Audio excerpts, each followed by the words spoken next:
SA, I think it worked out for both of us, right? Ben Roethlisberger, the Steelers, Eli Manning, that's my quarterback to the Giants. There have been a plethora of picks to choose from under Nick Saban at Alabama. Here are 5 of the best. Tua, of course, is on this list, along with some of the best wideouts in the NFL, from Amari Cooper, who was traded by the Cowboys, to most recently in Devontae Smith. On that note, we welcome in one of the greatest to ever do it, the one and only Nick Saban. Coach, thank you so much for joining us this morning. You know, this man to my right is elated to have Roll Tide in the building. Roll Tide, baby. There ain't no doubt about that. What's going on, Coach?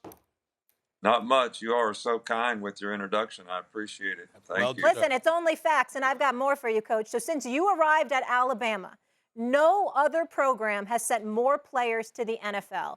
What's the secret to that success? Well, I think twofold. The two things that are most important is how do you bring players to your team? And then the second part of that is how do you develop them? So we've had some great coaches here to develop them. We've had some very good people to recruit them. And, we have a program that really promotes guys having more success in life because they were involved in the program, whether it's personal development, academic success, and how they develop as football players. So there's a lot of value in that, and that's what we try to create for our players. That's why we get good players, and we've had really good people to develop them.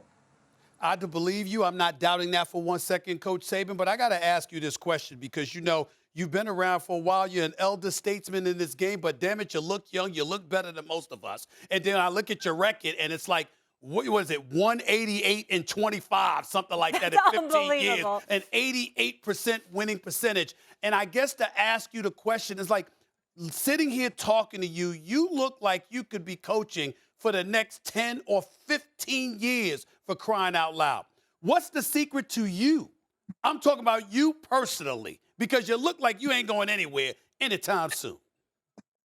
Well, I really like what I do. I've been a part of a team for a long time. It's a lot of fun to be in a leadership position. And, every year is a new challenge. You have a new team. It's almost like taking a new job, actually, in terms of guys having new roles on the team, new people in the organization. So it's always a challenge. I like the challenge.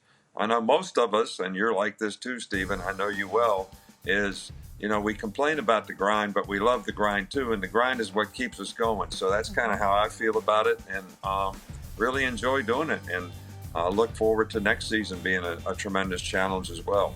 When I look at some of these players, I look at Evan Neal, your offensive tackle. He's projected to go top 6 in the NFL draft. I personally believe, listen, I respect the hell out of Kirby Smart and Georgia. I just had him on here, even though I picked Alabama to win the national championship. It's a shame to me that Jameson Williams got hurt. Mechie got hurt the game before that in the college football playoff. I'm wondering, as you reflect on last season, what did you walk away feeling most? Well, first of all, we had a young team last year, so we didn't have the same kind of maturity and leadership that we had the year before when we won the championship. And when we lost a game to Texas A&M, I think that really helped the team mature. I think they responded a little better to the things that they needed to do. But when we got down to the end, we actually, you always want to have guys at the skill positions on offense that the other people have trouble guarding.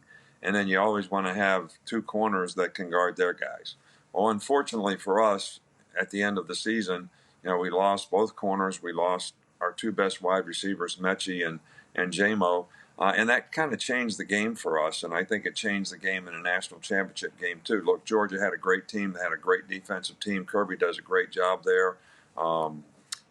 We had success against them in the SEC championship, but we didn't really have the same team when we played, and it changed the dynamics of the game tremendously. So, but I think that there's always, sort of a lot of lessons that you can learn to use to develop your team from a loss. And I think that's something that hopefully will be able to help this year's team's development. Slight correction, Molly. Mechie got hurt in the SEC championship game against Georgia, not the college football playoff game, but go ahead. By the way, before I get to Jameson Williams real quick, can we show Coach's office?